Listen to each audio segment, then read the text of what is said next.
Stop doing all the healing work. Just stop doing all the healing work and something's going to happen. You're going to heal. You're going to evolve. You're going to ascend. Your consciousness is going to expand and you're going to start to understand things you couldn't understand before. What blasphemy. What has just come out of my mouth? I, as a spiritual teacher, could I really be sitting here telling you to stop doing all the spiritual work? Have I gone mad? Has it finally happened? No, but the truth is coming out of me today. If this is the first time you're watching me, hey, my name's Kerry K. This is one whopper of a video to be your first introduction to me, because this is a hard-hitting one. This is about the spiritual community, how it was infiltrated, and how so much of the so-called healing work, healing practices is actually very harmful. I'm making this video for an important group of people. For the group of people that keep saying to me, Kerry, I'm tired. I'm tired and I can't go on and I'm exhausted. But somehow I got to keep doing my yoga and somehow I just got to keep doing my affirmations. And through my exhaustion, somehow I can't stop, Kerry. I got to keep healing. You know, I got to ascend in this lifetime. Otherwise I'm just going to come back. They say that to me. They say, I got to keep journaling, got to keep tracing back all of my patterns that I'm analyzing, got to keep tracing all of this back to my childhood so that I can understand it. Because when I understand it, then I can heal it and apparently let it go. The danger in all of the spiritual work is that it takes place inside of the false matrix. Have you ever seen the false matrix? Have I ever shown you where it is? Because I'd love to do that. I'd love to give you a in living color picture of the false matrix that you can understand what I'm always talking about, because I talk about the false matrix a lot. The organic creation template, also known as the organic matrix or the divine matrix, God's will, the pure original creation, we were a part of that. We were hijacked out of it into the false matrix, which is a system created by very dark beings. These are the Anunnaki. These are beings of, they're archonic. They are beings of such depravity. And their depravity is this. They want to be separate from God. And the reason they want to be separate from God is because they believe that in their separation, they're superior. And this is a kind of psychopathy. This is not even a kind of, this is total psychopathy. This is a darkness that's been perpetrated against humanity. And it's also called spiritual warfare. You see, if I explain to you we live in a false matrix, you're going to say to me, I know. It's in the banking system. That's where it is. You're going to see it in the banking system. All of these enslavements, perhaps the schooling system, perhaps the monetary system. You're going to tell me, you're going to list all of the systems and say that's where it is. That's where the false matrix is. But I'll tell you where it is first and foremost. It's in the spiritual community. And you might say, well, yeah, I know the New Age movement, you know, that's where the infiltration is. But everything else is fine. The false matrix, let me show you where it is. It's right here. Here it is.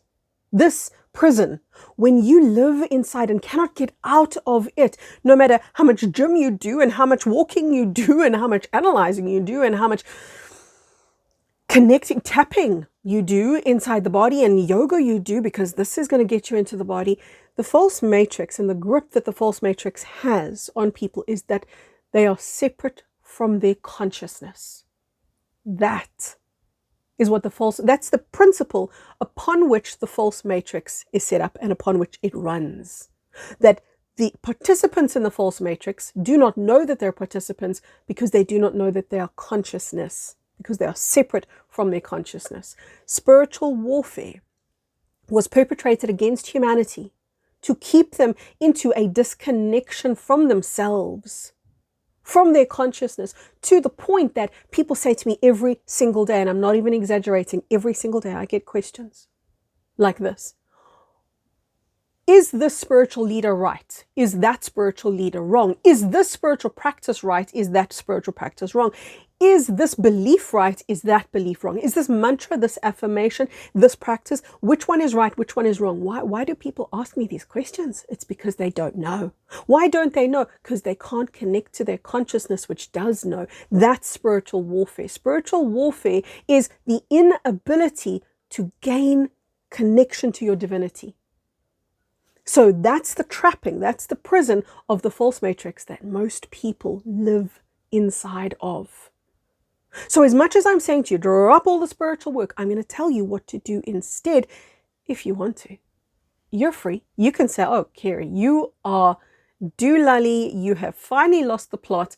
I am carrying on my journaling and my inner child work and my shadow work and my this work and my that work and my this session. I'm not going to name any healing modalities names, although I'm tempted to. And that session, I'm going to keep doing that work because it works and I've seen it and I'm the proof of it. And my next door neighbor's the proof of it. And you know, there's always going to be grains of truth interwoven into a lie. Otherwise, it cannot be believable. So what you're seeing when you look at the things that do work, you're seeing grains of truth. There's got to be the flavor of truth so that you will mistakenly assume that the whole lie is the truth. That's exactly how the false matrix was set up and why it's so believable to so many of us. Because we hear things like you create your own reality, ding, ding, ding, resonance. You hear things like you are a being of infinite consciousness, ding, ding, ding, resonance, resonance, resonance. So whoever tells you these grains of truth, when they're interwoven with many untruths, they become believable. But unless your own divinity is holding an experience of what you're doing, then it's a belief. And I'm going to explain to you the difference between a belief and a truth. A belief is what you believe. If you believe something to be true, it's a belief. So here's a great example. It's a very extreme example, but it's going to illustrate the point around beliefs. If two of the most polarizing topics of conversation I've ever seen, ever, among humanity, is Donald Trump, number one, and your diet, number two. Whether that diet is carnivore, vegan, vegetarian, keto, or anything in between, it's the diet and it's the Trump. Those are the two things that I see people just rip each other's heads off about because why? Their beliefs are being challenged. Remember this, a lie cannot stand on its own. A lie needs other people to believe it, to validate it, to talk about it, to hold it up, because a lie can't stand up without other people holding it up. A belief is exactly the same. Am I saying that beliefs are lies? Well, they might be a truth. They might very well be a truth, but until they're your truth, it still is a belief. Does that make sense? So a belief, whether it's right or wrong, is still a belief. And the idea, therefore, is not how right and how wrong your beliefs are, but how integrated your beliefs are into your beingness, because that is where healing is. Healing is in the being. It's in the ability to connect, the ability to be in presence, the ability to be in stillness. Because I tell people that. I say to them when they ask me, how do I heal? What do I do, Kerry? Tell me what to do. And I tell them, stillness, presence, connection. That's the answer. How do I get enlightened? Same answer. Stillness, presence, connection. Most people look at me very blank, dumbfounded, and they go, what do you mean? Imagine not knowing stillness, presence, and connection other than the beliefs of those words, which is the meaning of the word. You know the meaning of the word because your intellect obviously understands them. But just because you know the meaning does not mean you have the truth of these words. In other words, the experience of these words. That's the secret to enlightenment and to healing. How can you connect to your being? One of the best ways to do it is to start looking at how much of what you're doing is about a belief system. People say to me, what the hell do you do, Kerry? What do you do every Friday? Got an online community. You guys talk for normally an hour and a half to 2 hours every Friday. What do you guys talk about? And I say one thing. Every Friday we talk about one thing, but I never use these words, but this is what the conversation is. Stillness, connection, and presence. Who would have thought? And then they say, but how can you talk? How boring. How can you talk about that week in and week out? Why would people come back? Why would people who've been in my online community from the get-go, so this is like 100 and, I can't even remember now, but maybe about 160 weeks, 160 calls. Why would these people keep coming back? No, sorry, it's 120 calls. So that's 2 years worth, week after week after week. Do they just not get it? Oh, they get it, baby. They get it because it's not the words, connection, stillness, and presence. It's the practice. And the practice of connection, stillness, and presence is what healing is. It's the most invigorating thing. It is pure bliss. You want more. The moment you've tasted it, you're like, oh my God, this. It's not the words I was looking for. It's the experience. It's not the how do I, what do I, brain-led, which is ultimately false matrix style spirituality. It's not that. It's the joy. It's the privilege. It's the harmony. It's the thrill. It's the invigoration of stillness, connection, presence as a practice. As a practice. So we can talk about anything. But when I talk to you from stillness, because you understand, stillness does not mean to be still. It means to be in presence as presence itself. And you can do all the doingness that you need to from that place. Because people misunderstand these words so properly. They're so linear and so literal that when I talk about presence and stillness, they say, oh, so I mustn't do anything? No, you must do everything. Life is here for you to do stuff from presence, connection, and stillness. That's what healing is. What have you got to drop? I said to you, beliefs. Drop your beliefs because they will keep you in the false matrix. That's where beliefs live. Truth lives in the being, in the presence of the being, and to know yourself here. It's a journey, guys. It's a journey. It's not like, bam, overnight, there you are. There's some magic words, and now you've done it. It's an ongoing journey. It's not one step. Okay, I took it now and I'm finished. It's an ongoing journey. There are people who have been a part of my healing community for probably as long as I've opened it, so for 2 years, and they're still going, oh, wait, there's more? Hold on, there's deeper levels of my beingness that I've never had access to before, and they'll know that because they reach a fear. They reach a level of fear, and I want to tell you about this because there's a fear of stillness. There's a fear of what people perceive to be the void. There's a fear of nothingness. It's the reason why we're afraid of black holes. We're kind of intrigued, but kind of very afraid of a black hole at the same time. Because it's the notion of void. It's the notion of it's going to swallow me up. It's bigger than me. I won't survive it. So there are people who heal, and then they bump up against a fear of, ooh, there is this big uncomfortable feeling. Sometimes they say it feels like death. Sometimes they say it feels like it's going to swallow me up. Then I know that they're exactly there on the precipice of their next level of entering into their divinity. That's what healing is. When healing is about protocols, it's no longer healing. It's up here in the head. When you can drop your beliefs and stand naked in your own presence, not naked without clothes, naked without the beliefs to clothe you, to cover you up, to make you up. When you can stand in the vulnerability of who you are as an energetic experience, because you are an energetic experience. When you can stand there, when you don't have to convince anyone that you're right, when you have nothing to convince, when you have nothing to debate anyone about, because you just hold this experience inside of you that is your truth, then you're there. Then you have healed, and you will continue to deepen that healing. When you don't have to save anyone, when you have no one to save, but you have everything to be, because you are the lighthouse, and you know that it is not your words that will have impact or wake people up, but your light, your presence. People say to me, I'm a grid worker, I'm a light worker. What do I do? Because, there's all this pollution and there's all this interference. What do I do? What do I do? Be the lighthouse. Literally be. Don't grid work out there, because that is so depotentized, because what you're doing is you are working inside the false matrix.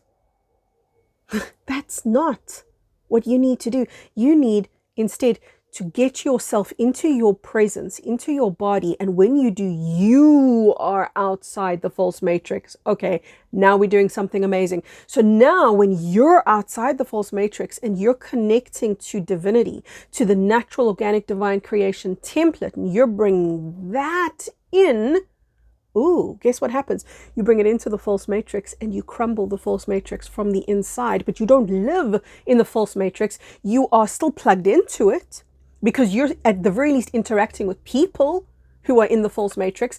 Don't wish them away. So many of you guys say, oh, I wish they would just bugger off. All of these false matrix slaves, they're bugging me. They're impeding my freedom. They are your last vestige of connection to the false matrix, and you need them because it is through them that you can still connect to the false matrix, and it is through your connection to them that you can dissolve the false matrix by being in the organic creation fields, which is the organic matrix, the organic template, and bringing that into the false matrix. And some of you are getting so unplugged from the false matrix that you're losing your ability to connect with it. So connect through the people who are still there. They might be your friends and your family members. Does that make sense to you? I hope so. Don't step into saviorhood. Save yourself. If you're going to do anything, save yourself. If you're going to do anything to cleanse the environment, just cleanse your environment. Cleanse yourself. Oh, yeah, but I want to stop the pollution. No. Stop your inner pollution. Be the lighthouse, because when you are, the ripple and the repercussion of that is beyond potent. It is beyond the miracle. It is exactly what you came here to do. So it's not about, so what words must I say? It's not about what practice must I practice? Where must I grid work? No, just be the light. As awesomely, deeply, fully, and completely, as devotedly as you, is that a word, devotedly? No, I don't think so. As devoted as you can be to that presence that you are, the light that you are. When you do that, you are entity clearing. When you do that, you are healing. Look at that. I'm saying to you, you don't have to navigate through an entire journal or journals. You don't have to navigate through every belief you have and every thought that you have about them and every pattern that you have and break it down to where it originated from in childhood. You don't have to do that. That's why I'm telling you to stop doing the healing work, because it's the slow, long, arduous way around. Am I saying nothing's going to happen by you doing the healing work? I'm saying nothing substantial is going to happen by you doing that healing work. I'm saying something substantial is going to happen when you drop into your body, where you can finally integrate all of the thoughts and beliefs that you're holding and integrate them into truths. Get into presence. Get into a relationship with your physical body. Stop trying to get out and get avoidant of it. Get in. Get into the places that you wanted to escape. So many people see spirituality through the eyes of the false matrix, which is upside down, because that's what the false matrix is.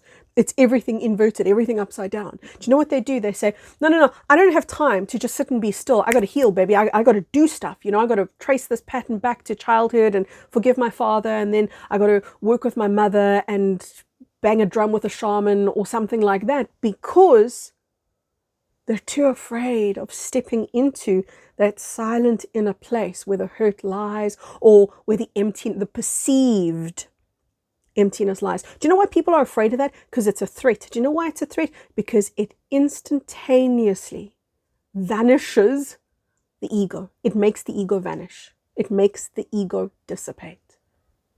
When you step into pure presence, that which is the false matrix begins to vanish, begins to dissipate, cannot be upheld. Right? Get out of analysis. Get out of the stuck places. That's 4D, by the way.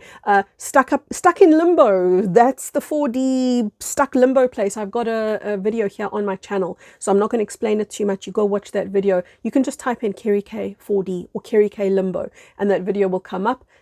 That's a nice follow-on video after this one to watch. So why don't you go do that now and let me know in the comments section how this sits with you, and if you're ready to get out of the head and here where life happens into your presence.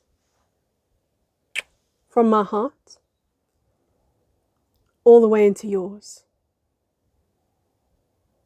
I hope you feel it. I send it to you with humility and with grace, and I thank you for listening to me today. And if it doesn't resonate, you know what to do. Just discard it.